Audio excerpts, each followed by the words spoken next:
One of my cousins, she already been to two Boots interviews in the last 2 weeks. She has only been here like 3 weeks now. Hello everyone, I'm Jay and welcome to my channel Ask Jay. Today we are discussing how to get the part-time jobs in the UK for international students.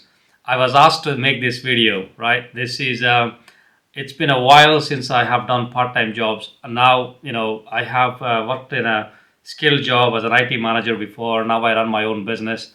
But recently, I have been helping a couple of my cousins who came over as students. They only arrived a few weeks ago. So I've been helping them. Hopefully, my advice will help somebody, right?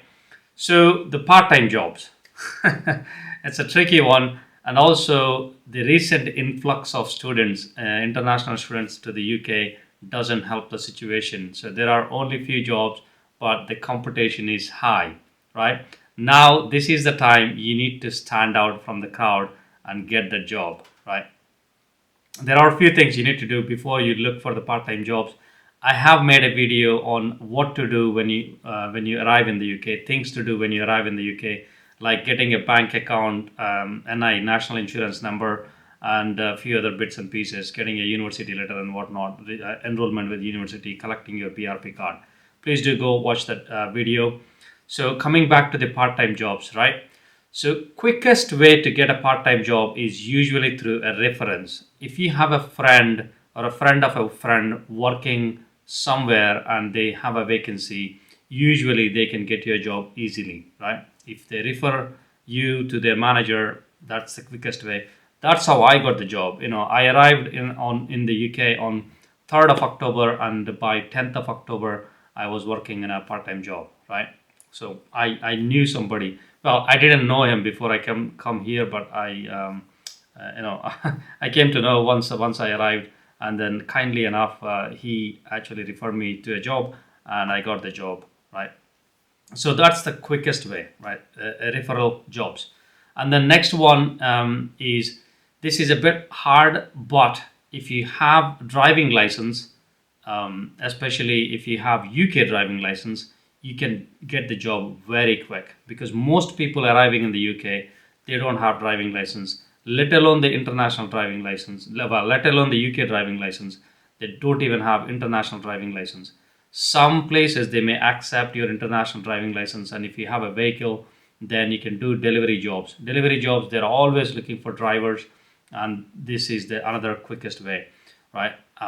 You need a car, you need insurance, but you can get a car off Gumtree or Facebook. Not much. Usually, whatever you pay for the car, you could probably get it and get that money back in a month or a couple of months. And again, insurance, and the car will help you with other tasks as well, not just a part-time job, right? So that's another one. Getting a UK driving license may be a bit costly if you don't know how to drive, but if you are a good driver back in India or anywhere back in your home country, then getting a license may not be a bad idea, right? And then going through online applications, most stores, most supermarkets, and most employers now advertising jobs, even part-time retail jobs online. They're not taking the applications at the store. Most of them, there are still some takeaways and other kind of shops. They still take the applications at the shop. So you could go door knocking. You could go to the shops and apply for the jobs that way, or you can look for the jobs online, especially Indeed.com, and also Find a Job, the Job Setter Plus website. And there are a couple of other websites you could go check, continue regularly, keep checking and apply for the jobs. Before you apply though, make sure you have a good CV, a CV that is set for the retail jobs, customer service jobs, right? And make sure you have some experience on the CV. So whether you have experience or not, that's you need to be creative. All right. So the CV need to represent you have customer service experience. And online jobs, maybe some recruitment agents, they deal with specifically with part-time jobs. You could check them out. For example, Office Angels, Brook Street, and there are other agencies who used to deal with I'm not sure who others are dealing, but there are recruitment agents, right? But usually, if you look for find a job on Indeed.com, you probably see all the jobs available, and also continuously keep an eye on Tesco, Morrison, Sainsbury's, Asda, and all these jobs. Boots is another one. My one of my cousins, she already been to two Boots interviews in the last 2 weeks. She has only been here like 3 weeks now, right? So if you keep looking, you might get one. Uh, the thing about part-time jobs is it's a numbers game. It's a volume game.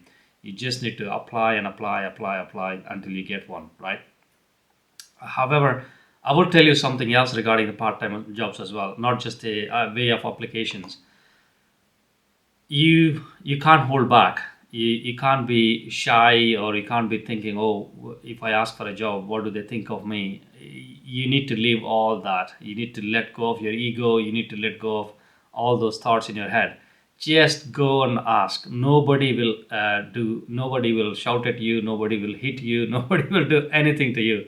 The worst that can happen is, if they don't have a job, they will say, we don't have a vacancy, but we'll keep your details. That's it, right? You have nothing to lose in asking. Just go ask. Even when you see a job online, say for example, with a local a food chain or local a shop, they advertise the job online. Just pick up the phone, apply for the job, and pick up the phone next day or something and follow up. Hey, applied for the job. What happened? I would like to know. I'm keen to work for you. Say a couple of things. If the store is near, go to leave it a day or two, and then go to the store manager and present yourself.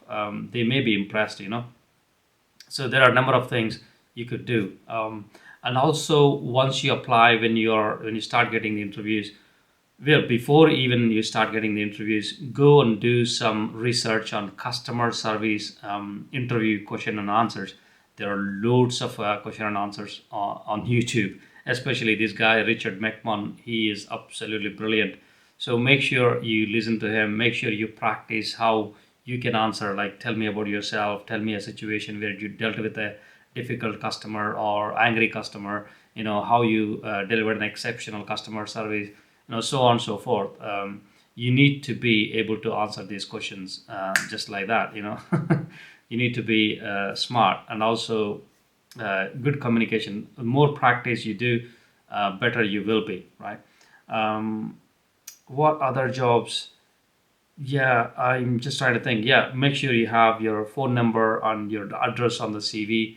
Phone number is key. That's where they are going to call you.